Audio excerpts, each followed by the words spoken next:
Hello one and all, this is Hybridsteel. Thank you very much for joining me in today's Hydroneer video. If you guys have been following the series, well, I say series, there was one video before this and it was the top 5 tips of Hydroneer. And if you guys haven't seen that video, top right hand section right now, they'll be clicking up there. Now, if you have followed that guide, you'll be here at the big lot, or wherever you want to be. Now the reason why I'm at the big lot in comparison to all the small lots is because one, this ground's a little bit flatter, easier to work with, and I got a lot more space as well. So what I did was I followed my guide, and the reason why I had to follow my guide is because I had a couple of hitches with my old save and it didn't work properly, and you know what, I just figured if I'm going to do this, I'll show by example. So I took everything I did, I dug to the bottom of my lot, I dug out as much as I could near the bottom, and I raised 10,000 gold. I came over here and bought this lot for 6,600, and that's why I'm here now. I had 3,400 roughly, and so my first thing I was going to do is I had to buy a ton of piping, as you can see. Now this isn't regulated by filters and everything else. I literally just need it as a drip pipe, and I will explain that in just a little bit.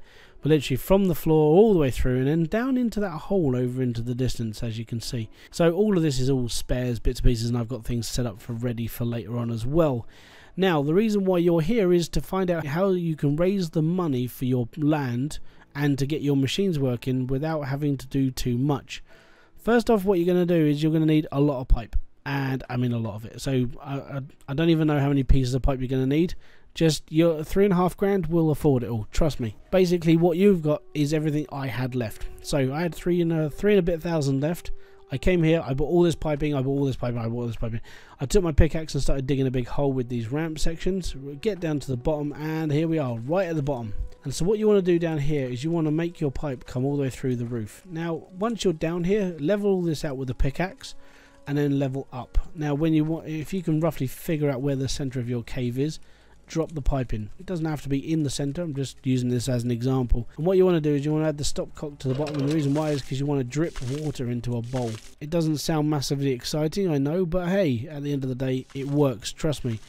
You want to take your improved shovel, which we got from the last video, you want to stick it in there, you want to take the dirt and you want to mine from the bottom. The reason why you want to mine from the bottom is because of nuggets this size. Now when you're pulling nuggets that big, well, nearly every time you're going to hit this button, everything is going to be coming from the bottom of here, and then from here you can just build up. So we need this, we need our shovel, and we need this. And when you're satisfied with the amount of gold you've got, you can sit here and go, right, okay, so it's time to smelt. What I can do is I can show you this as a bar. So I brought my furnace down, I've got my bowl of crystals, and I've got my 2 crucibles as well. I literally can fill up this after digging out a few little sections at the bottom, and then pick up all the gold and smelt it. Now smelting a bar, obviously you're going to have your anvil next to you, you're going to have this, that and the other. What I want to do is I want to turn this into a giant dagger. Now I know they're not worth the most, but there's only 1 bar and I don't really at this precise moment don't care. I'm just showing you what I would do in this current situation. And in all fairness, this is what I would do until I've earned enough gold to be able to do something on the upper side of the land. And the reason why I want enough gold is because I don't want to keep going back to the shop over and over again, because it becomes such a laborious task. So this is how you make bank, down here. Down here is where you want to be. And what we'll do is we'll take all our stuff to the shop now, and I'll show you how much all this is worth, and then from there I will build you a shopping list of things that you're definitely going to need moving forward into your build. Okay, so we've loaded up onto the tractor. I'll take this to the shop. I'll see you there. So I don't go off to the exchange at the top of the snowy hill up there. I don't go up there. I literally sell everything at the jeweler in the town. So that's 1,710. That's not too bad. And then we'll take all our giant gems, and we'll take our ring that is in here as well. What I'll do is I'll take the ring out and I'll show you separately what that's worth. So the ring can sit there. The gems, they're not going to be worth a lot, 358. So there's nothing amazing. We'll take the ring, and the ring's worth 11 grand. I think I spent about 5 minutes digging at the bottom of that hole, the same way I showed you just then, and that's how much money I can earn. And that means that basically every way that you can earn money, I mean, if you get tight up or you screw up and everything else, or you just want a lot of money straight up, literally dig to the bottom, be happy. And I think I covered that in my first point, one of my first points. Dig to the bottom of any lot and you'll be earning money more than anywhere else that you can anywhere, until you're fully automated and you're pulling out a shed ton of cash.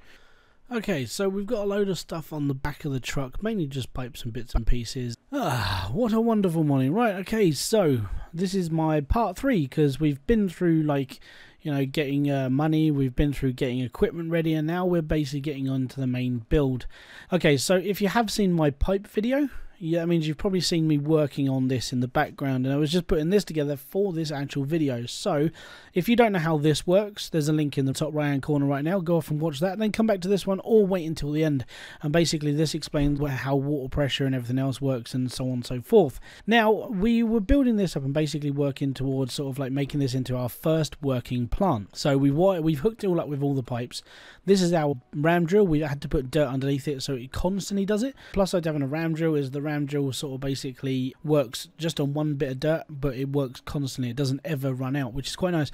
This actually does go into the conveyor belt just to start it all off, and we'll shake that in. Basically just clipping it into place so it looks a little bit tidier. We've got our 2 conveyor belts running up to here. We've already hooked up all of this bits and pieces, and this is where it's all going to be sorted out. Now all we got to do is put our harvester in now, and then from there we can start actually producing for my first mine, which is all good. Now, if you guys haven't seen any of the other videos on here with me actually talk about my first mine, know that those videos are a little bit older, and the reason we don't work on those anymore because I had issues with my my save data and me in general, and me being a little bit sort of over. I'm definitely going to say that I was trying too much too quick without fully understanding everything. So what I'm talking about now is all coming from experience of actually sort of like learning from my mistakes as well. So the first thing what we're going to do is we're going to put up a little bit of a holder here. This basically stops all the dirt from flying around too much, and it catches it as well, which is quite nice. Now, it does get a little bit violent down here, so putting up a little bit of a screen and boxing in the actual dirt as well really does help. Now, it just means that you won't have to see anything and make sure that it's all good, but obviously put a roof on it as well, because if you don't put a roof on it, I've seen this spit out quite high before, and it's a little bit disconcerting.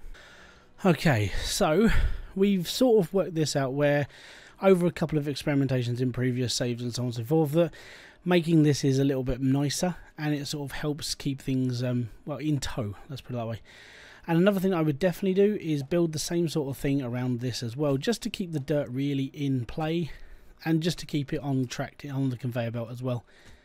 Let me just get over the conveyor belt and we'll be alright. Okay. And just so it doesn't fire straight off and miss the crusher as well. There we go. So that should work. Should be good.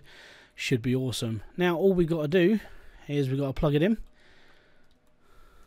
Oh, might help if we actually put the pipe around the right way. Yep. No. How interesting.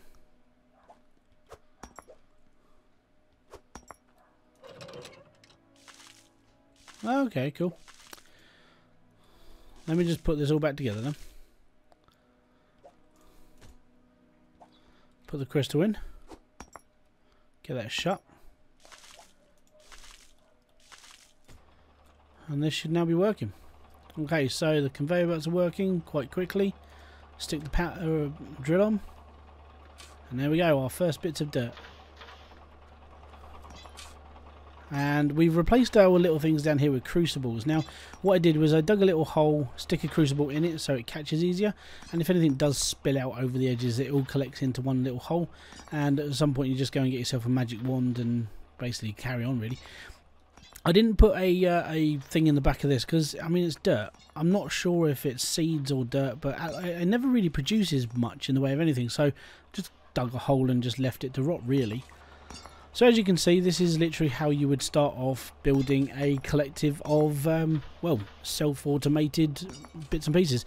Now there is another step you can take that I will show you in another video, and it basically shows you how you can actually go that little bit further to get automation without you having to really do as much, instead of having to do all of this stuff all the time.